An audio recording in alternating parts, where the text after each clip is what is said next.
बच्चों को जब घर में पढ़ाते हैं, एग्ज़ाम की तैयारी कराते हैं, तो बच्चे सारे सवालों के सही जवाब देते हैं। जो भी आप उनको पूछते हो वो आपको बता देते हैं।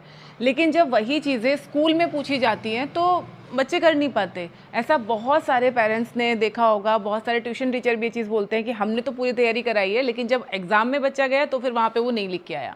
ऐसा क्यों होता है, ये मैं आज की वीडियो में बताने वाली हूँ, और क्या क्या गलतियाँ आप कर रहे हो बच्चों को पढ़ाते टाइम वो भी आपको समझ में आएगा। तो इस वीडियो को अभी से आप लाइक कर दीजिए। आपके फ्रेंड्स और फैमिली में और भी अगर ऐसे बच्चे हैं जो इस तरीके का सेम गलती करते हैं, उनके साथ इस वीडियो को ज़रूर शेयर कीजिएगा। तो चलिए वीडियो स्टार्ट करते हैं। चैनल पर अगर आप बिल्कुल पहली बार आए हैं या फिर आपने अभी तक हमारे चैनल राइज विद अभिलाषा को सब्सक्राइब नहीं किया है तो सब्सक्राइब ज़रूर कर लीजिएगा, क्योंकि इस तरीके की इन्फॉर्मेटिव वीडियोज़ लगातार हमारे चैनल पर आते रहती हैं।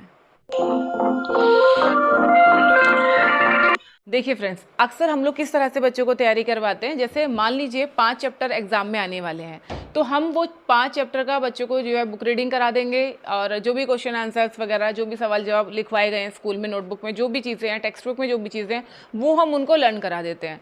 उसके बाद हम उनसे वो चीज़ें सुन लेते हैं कि ठीक है भैया ये क्वेश्चन है, इसका आंसर बताओ इस तरह से, या जो भी वर्ड मीनिंग है वो हमने उनसे सुन लिए, और हमें लगता है कि बच्चों की पूरी तैयारी हो गई, उन्होंने हमें सब सुना दिया, अब उनका एग्जाम बहुत अच्छा जाने वाला है। बस यहीं पर हम गलती कर देते हैं।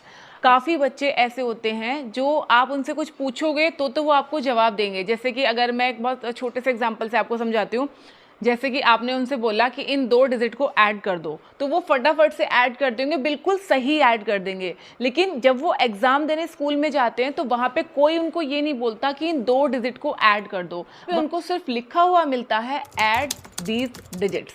अब उनको ये 3 शब्दों का मतलब वहाँ पे समझ में आया नहीं आया वो आपको नहीं पता। अगर उनको समझ में आ गया तो वो उसको बहुत अच्छे से कर देंगे, और अगर उनको समझ में नहीं आया तो उनको यही नहीं पता कि करना क्या है, हमें एडिशन करना है, सब्ट्रैक्शन करना है, या क्या करना है। जब उनको समझ में ही नहीं आएगा तो वो उस क्वेश्चन को छोड़ देंगे, या हो सकता है वो उसको गलत कर दे। सब्ट्रैक्शन आया एडिशन कर दें, एडिशन आया मल्टीप्लिकेशन कर दें, कुछ भी वो कर सकते हैं वहाँ पे।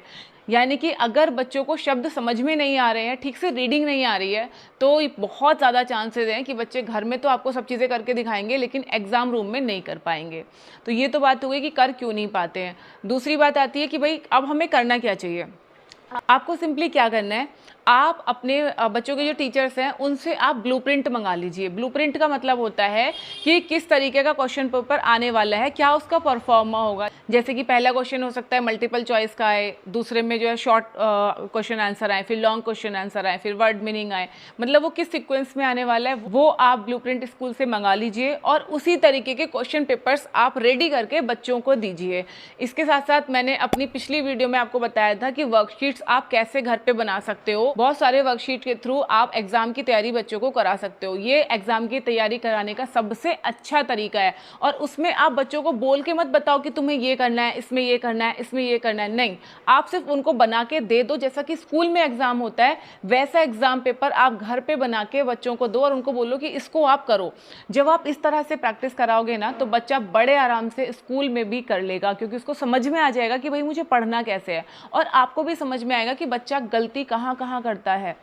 अगर आप एक पेरेंट हैं तो थोड़ा सा मेहनत करो, टाइम दो और ये चीज़ कराओ। और अपने ट्यूशन टीचर, अगर आपने अपने बच्चों का ट्यूशन लगा रखा है तो उनको भी आप यही तरीका बताओ कि आप इस तरह से पूरा क्वेश्चन पेपर बना के दो, उससे बच्चे की तैयारी कराओ, ताकि बच्चा स्कूल में चीज़ों को समझ पाए और लिख पाए। आई एम श्योर अभी आपको समझ में आ गया होगा आप कहाँ पे क्या गलती कर रहे हो। इस गलती को आप सुधार लीजिए, और आप देखिए बच्चों का रिजल्ट कितना अच्छा आता है। और ये जो आपकी दिक्कत है ना कि घर में तो सुनाता है और स्कूल में नहीं कर पाता, वो आपकी सॉल्व हो जाएगी। इसके अलावा एक और चीज़ होती है, कई बार क्या होता है बच्चे घर में तो चीज़ें कर लेते हैं क्योंकि घर का माहौल अलग होता है, घर की वाइब्स अलग होती है, लेकिन जब वो स्कूल में एग्ज़ाम रूम में जाके बैठते हैं तो वो थोड़ा सा प्रेशर महसूस करते हैं। उनको थोड़ा डर लगता है कि पता नहीं मैं गलत तो नहीं कर दूँ, मेरे मार्क्स तो कम नहीं आएंगे, मम्मी डांटेंगी तो नहीं। तो आपको एक चीज़ का और ध्यान रखना है, बीइंग अ पेरेंट्स, एग्ज़ाम के टाइम में बच्चों पर बहुत ज़्यादा प्रेशर मत बनाओ अच्छे मार्क्स लेके आने का, ज़्यादा लिख के आने का, सही लिख के आने का। आप सिर्फ उनको समझाओ और प्यार से डील करो। एग्ज़ाम टाइम में आप घर से प्रेशर देके मत भेजो बच्चों को, तो खुद ही काफ़ी प्रेशर होता है इस चीज़ का कि भाई पढ़ना है, अच्छे मार्क्स लेके आने हैं। तो आप उनको ज़बरदस्ती का प्रेशर मत दो, और फिर आप देखो कि बच्चा कितना अच्छा परफॉर्म करता है।